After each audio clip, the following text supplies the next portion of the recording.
Let's get back to peace talks as regards the Ukraine war. I'm joined by Godwin Ibe, who's Chairman, Nigerians and Diaspora. He joins me via Zoom from Moscow.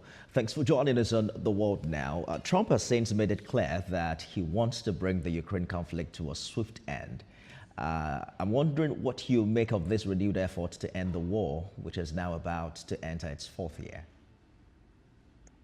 Thank you so much for having me. Once again, it's always a pleasure to give my 2 cents or 1 cent on this topic.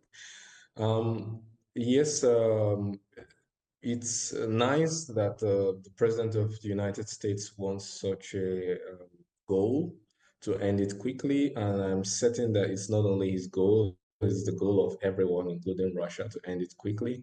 But we all know it's not easy because we are talking about interests which are deep-rooted, deep-seated, both tactical, strategic, national interests on the line, and lots of billions of dollars and other resources that have been spent in or funneled for this ongoing conflict.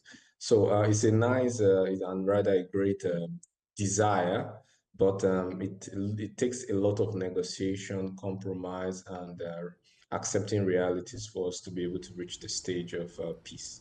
And there are other indices that make it even quite challenging.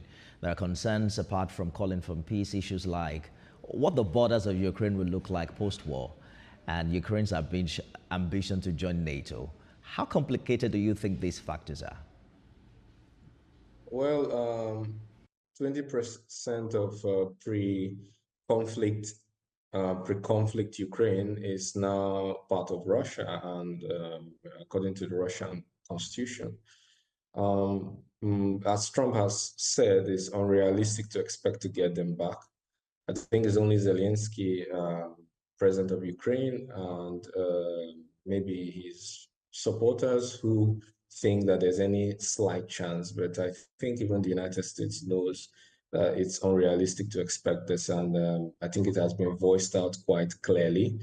The currently 20% is gone, and it will increase unless common sense prevails, negotiations begin, and they try to find a long-lasting peace, because not any kind of peace that is suitable, peace that would come with injustice, lack of fulfillment, will lead to, will be very unstable and chaotic. So they should aim for long-lasting peace. I mean, both sides.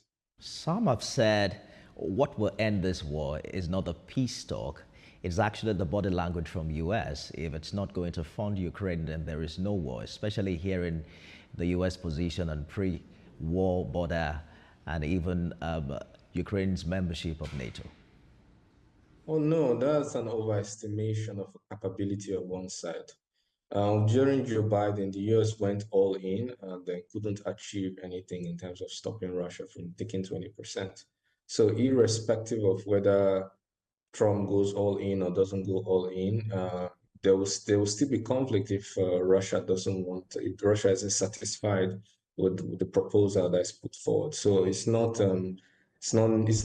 helpful to overestimate the capability of one side.